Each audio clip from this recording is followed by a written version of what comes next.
आज professor doctor Balram मिश्र दुईटी पुस्तक प्रबंध पुस्तक विविध भिक्षा एवं कविता पुस्तक छाई लेउटाण उन्मोचन उत्सव अनुष्ठित है एवं जड़े अर्थनीतिज्ञ भाव से सुपरिचित थिले मध्य तांको भितरे जो सृजनशीलता अच्छी तांको भितरे जड़े गवेषक भाव जो प्रतिज्ञाबद्धता अच्छी ताहा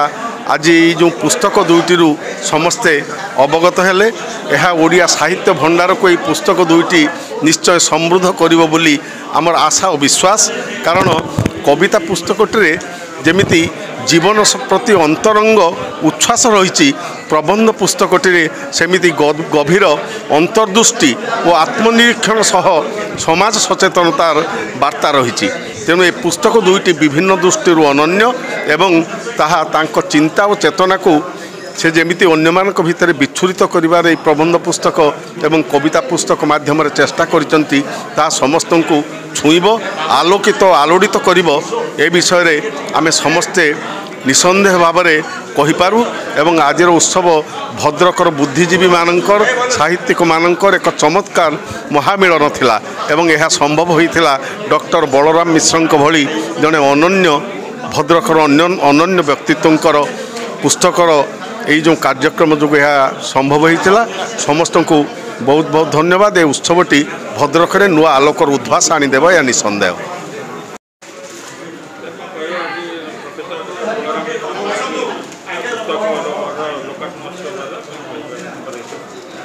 डॉक्टर बलराम मिश्रंकर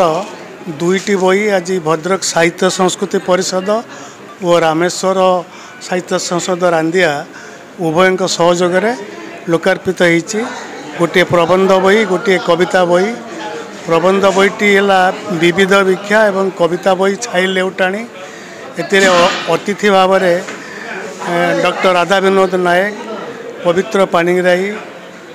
मु निजे संसदर संपादक डॉक्टर शशधर दास सभापति दुर्योधन दास एवं भद्रक जिलार वरिष्ठ पुलिस अधिकारी प्रभात विश्वास जोग देइथिले एवं प्रत्येक वक्ता बलराम मिश्र दुईटी बही उपरे सुचिंतित परामर्श देइथिले एवं संस्कृति भवन ठारे अनुष्ठित यही सभारे सहरर बहु साहित्यिक बुद्धिजीवी जोग देइथिले एवं यह एक सफल साहित्य सभा।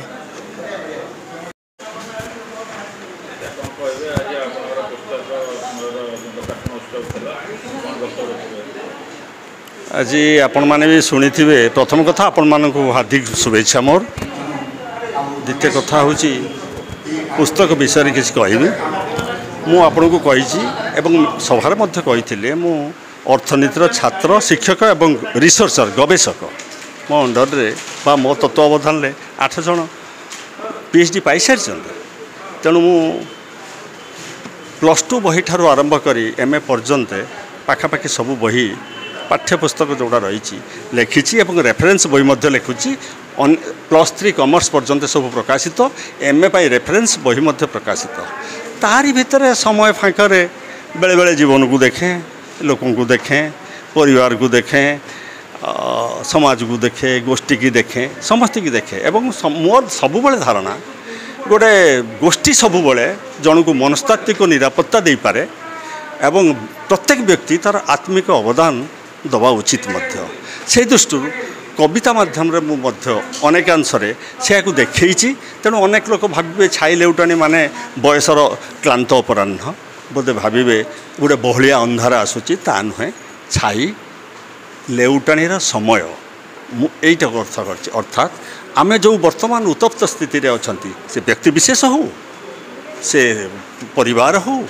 से गोष्ठी हो तो समाज हो जो उत्तप्त अवस्था प्रत्येक भीतर क्या भीतर संपर्क ना सभ्यतार 2टा दिग अच्छे आज्ञा गोटे है गोटे उत्तम दिग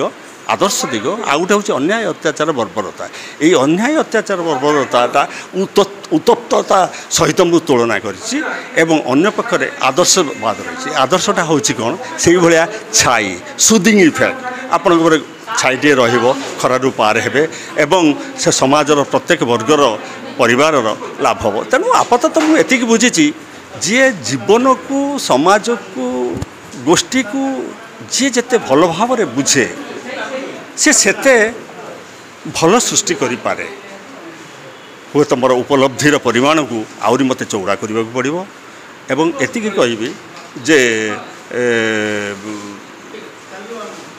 एतिकी कहबी जे तो जीवन गोटे अर्थ अच्छी यहाँ प्रत्येक लोक अनुभव करती से मुँह तो आपण मैंने हूँ तो जी हूँ से अर्थटी दृष्टि आज दुईटी लिखिली यापर मुझे सक्रेटिस कथा आपण मानक कहूली तांकर जवाब बोली बहीटा लिखुची जोटा कोर्ट ट्रायल सीन बा एपोलोजी बोली कह जाए से एपोलोजीटा को मुझे लिखुची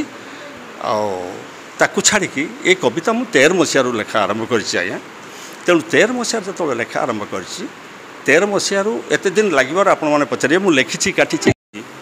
आज पाठक अर्पित होती पाठक मान को आदृत करूँ समस्ते पढ़ु ता भर जी भूल भटका अच्छी मत कहतु तेणु यही गोटे है जवाब लिखुची आउ गोटे कविता बही मत लिखुची खूब शीघ्र 5-6 मास भितर सेमती शुभ मुक्ति लाभ कर तेणु आशा कर शुभेच्छा थिले सब कम हो पार आज आपण मान शुभेच्छा सभाटी बेस साफल्यमंडित होती तेणु आपण मानक भी अशेष धन्यवाद।